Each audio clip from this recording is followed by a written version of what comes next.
Istilah metaverse sekarang lebih familiar ya, dan lebih sering disebut orang. Ini mungkin diawali dengan pendiri Facebook, Mark Zuckerberg, yang mengubah nama perusahaannya menjadi Meta. Dan Facebook sendiri akan fokus pada metaverse ke depannya. Nah, sebenarnya gimana sih masa depan metaverse dan manfaatnya bagi kita untuk mencari keuntungan?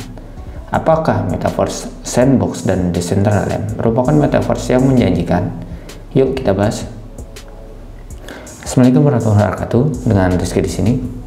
Sebenarnya udah banyak ya channel lain yang membahas secara lengkap pengertian dan seluk-beluk tentang metaverse. Dan aku nggak bakal bahas banyak deh untuk pengertian metaverse pada video kali ini. Intinya, untuk metaverse adalah dunia komunitas virtual tanpa akhir yang saling terhubung, di mana orang-orang dapat bekerja, bertemu. Nah, pada saat ini menurut saya ada dua metaverse yang sudah matang dan bisa dicoba saat ini, dan juga bisa dijadikan ladang untuk mencari cuan, yaitu Decentraland dan Sandbox. Yuk kita bahas satu-satu. Yang pertama adalah Decentraland. Platform ini dikembangkan oleh Esteban Ordano dan Ari Melich yang berupa ruang virtual yang berisi petak real estate, barang, dan aset lainnya dalam bentuk digital. Di dalamnya, para pengguna tidak hanya bisa memainkan game, berinteraksi, tapi juga bisa jual beli NFT dan tanah virtual. Nah, pada saat pertama kali masuk ke website Decentraland, kamu akan menemukan tombol Get Started yang berwarna merah.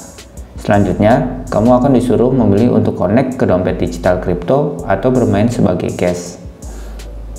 Kamu perlu membuat avatar sesuai dengan yang diinginkan, seperti bentuk tubuh, kepala, baju, celana, sepatu, dan aksesoris lainnya. Setelah selesai membuat avatar, setujui seluruh syarat pada game tersebut dan kamu udah siap nih untuk menjelajah. Kamu akan ditempatkan di Genesis Plaza bersama seluruh pemain baru yang akan memulai penjelajahan. Di dalam Genesis Plaza, kamu akan menemukan pilar-pilar yang menunjukkan berbagai aktivitas yang dapat dilakukan di Decentraland.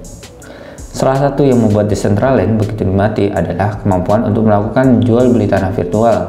Kamu harus mendatangi atau mengunjungi Decentraland Marketplace. Selanjutnya, kamu akan ditawari berbagai tanah virtual di lokasi yang macam-macam, mulai dari yang sudah ramai sampai yang belum banyak penduduknya. Kemudian, kamu akan terhubung ke menu pembayaran yang wajib sudah terkoneksi via dompet digital. Tanah virtual ini yang udah dibayar akan dikirimkan ke dompet digital dalam bentuk NFT. Tentu aja ya, tanah yang telah kamu beli harganya bisa meningkat dan dijual kembali. Di Decentraland juga kamu bisa menjual NFT di sini. Ya, karena sudah banyak sekali untuk pengguna Decentraland, potensi penjualan NFT bisa melonjak di sini. Decentraland juga udah bekerja sama dengan OpenSea, jadi untuk semua jenis NFT bisa ada berada di sini. Oh iya, untuk segala jenis penjualan di sini menggunakan koin kripto mana ya. Yang kedua adalah Sandbox. Jadi, Sandbox adalah game virtual terdesentralisasi yang berjalan pada jaringan Ethereum. Di dalamnya, setiap pemain bisa menciptakan permainan dan pengalaman apapun yang diinginkan, yang kemudian bisa diakses oleh pemain lain. Jadi, seperti game blockchain lainnya, semua aset di dalam Sandbox itu merupakan NFT yang bisa diperjualbelikan pada marketplace. Sand adalah aset kripto atau koin kripto di Sandbox yang digunakan untuk berbagai macam aktivitas dalam game. Sandbox juga punya marketplace yang menjual semua aset dari game, seperti land, baju untuk avatar, atau berbagai macam barang. Tentunya semua objek ini berbentuk NFT ya. Sandbox juga memberikan pengalaman bermain dalam dunia virtual di mana kamu bebas memasuki aktivitas yang kamu mau. Dalam Sandbox, setiap petak dari petanya dibagi menjadi kotak-kotak bernama land. Nah, land ini bisa diperjualbelikan dan dibeli dengan token Sand. Inilah salah satu sumber cuan yang dapat diperoleh dari Sandbox. Setiap land berisikan aktivitas dan mode permainan yang dibentuk sesuai yang membuatnya. Jadi beberapa petak land bisa membentuk sebuah estate yang biasanya disebut berdasarkan sesuai tema. Beberapa petak land bisa membentuk sebuah estate yang biasanya dibuat untuk berdasarkan sebuah tema. Kamu bisa memasuki sebuah land atau estate menggunakan sand sebagai tiket. Sandbox juga merupakan game maker, jadi siapapun bisa membuat game 3D tanpa perlu untuk ilmu coding. Ini sumber cuan ketiga.